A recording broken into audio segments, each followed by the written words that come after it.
Hey, how's it going, everybody? I'm Lee, your host for today. You're watching Tell Tesla Guy. So, if it's your first time here on this channel, think about subscribing. We put down videos once a week, if not twice a week. We talk about everything from tech to DIY, lifestyle stuff, and certainly Tesla, which is what we're going to be talking about today.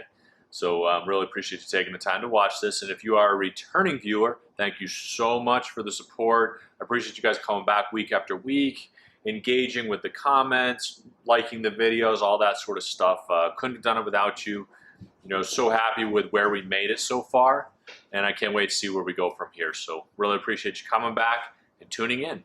So let's get started and jump right into this. What we're going to be talking about today is, specifically some of the new stuff that Tesla's come out with in this past week. It's been a super exciting week for Tesla. One thing in particular being the full self-driving. I'm sure you guys have seen some of the videos on it, so we're going to talk about that a little bit, and then see kind of how it ties into the electric vehicle revolution with some of the things that GM is doing with their Hummer, Audi with the e-tron, Volkswagen with the ID4, even Volvo came out with an XC40 that's electric. So we'll talk about those, see how they stack up, and then kind of go from there. So we're talking about the full self-driving specific. Now it's full self-driving with quotes around it because it's still not the, through and through, I'm in the driver's seat, the car's taking over, I'm going to read a book, just play a game, something like that. I mean, you are still 100% engaged with the driving experience when this is happening.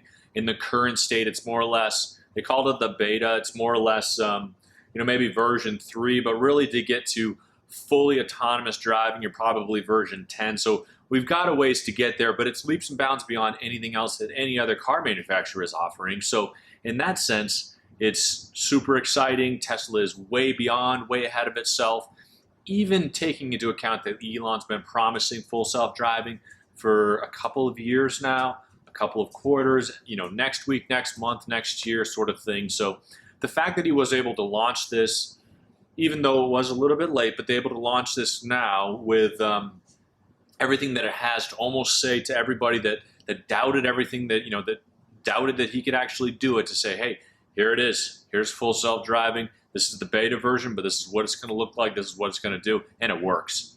So, the exciting part for me, now they didn't pick me to be one of the test guinea pigs for it. I offered it, but they didn't. Elon must have missed the tweet or something like that, which is fine. But, the exciting part for me is that it shows kind of, and you're looking at it here, you can kind of see that it's almost like you're seeing what the car is seeing. So the car is taking, the world around you and kind of visualizing it into, things to take care of right now. This car is moving or not moving. This is a person. They're walking. They're standing there. Things I need to avoid. In addition to, this is the route that I wanted to take to get from here or there.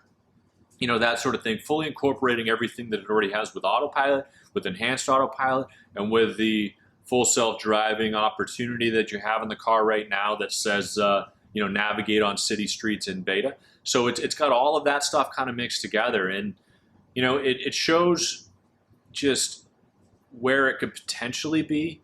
It shows that it is something that is real, that's something that's not just in his mind, and then also kind of a glimpse into where they're taking it.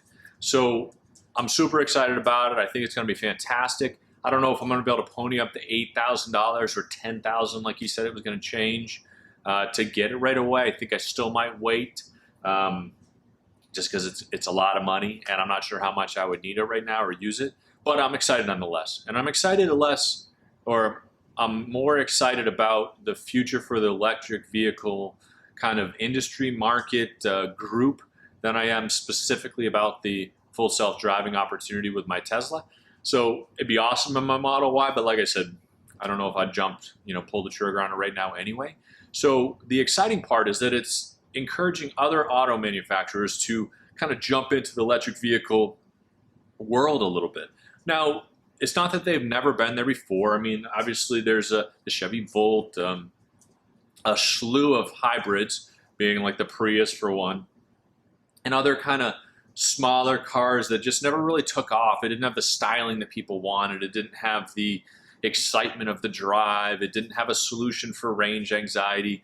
You know, some of the Chevy Volts are 100 miles on a charge, you know, stuff like that. The battery tech wasn't there. Well, Tesla really kind of jumped to the forefront, offering up a stylish looking, fast driving, spacious, you know, technologically advanced vehicle that a lot of the other companies just, they were years from having anything close to it. So that part was super excited. But what I'm thinking of in the future, not that Tesla's going to produce a Hummer type vehicle, because we'll talk about the Hummer a little bit. It's just that Tesla is going to continue to innovate. They're going to continue to grab on to the challenges that the competitors are producing and keep coming up with newer technology, newer types of vehicles maybe, or newer mods on the vehicles that you know, kind of really keep them at the forefront of the competition, of the race. You know, GM launched the Hummer EV, which I'm not sure who was asking for that kind of thing, but nonetheless, the Hummer EV, it's got 350 miles of range, which is more than any other all-electric vehicle out there currently, other than Tesla's, of course, but to be coming in 2022, which to me sounded a little odd, because by the time 2022 comes around, hopefully the Cybertruck will be out and about. And then on top of that, there'll probably be 500 miles of range on most of the vehicles that Tesla has, being the Model S, the Model Y, most likely the Cybertruck, the Model 3 for sure. It's coming up with 350 anyway. So they might even, by that point, be behind, even though they're brand new to it. So, you know, I think they need to do a little bit of rethinking there too. And then on top of that is $115,000, which is going to outprice the majority of the people looking to buy a electric vehicle. And to put it in comparison, you can buy a Cybertruck if it ever launches for $69,000 plus a Model Y for $50,000.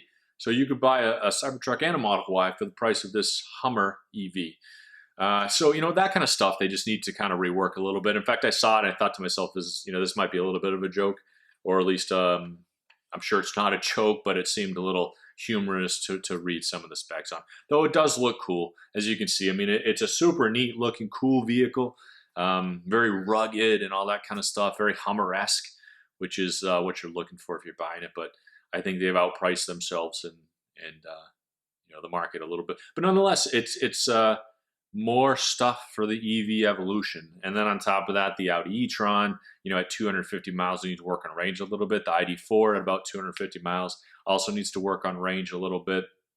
The Ford Mach-E, whether or not you like the Mustang, is coming out with 300 miles, 350. So, you know, that they've got the range part of it. They're just going to work on their charging network. So, you know, things like that I think these companies are going to continue to innovate. And like I said before, it's going to force Tesla to continue to innovate, which is great. I think competition, you know, between competitors and industry just fuels innovation, and that's what we're looking for. So, you know, let me know what you guys think about the EV, the Hummer EV, any of the other electric vehicles that are out there, some of the new things that Tesla's doing, or even the Tesla's FSD beta. So, you know, throw it down in the comments. If you haven't already, think about subscribing, hit that like button, that sort of thing. You know, I hope you guys have a great day. I hope you guys are having a great week so far, and that you stay safe out there. Thanks again for watching.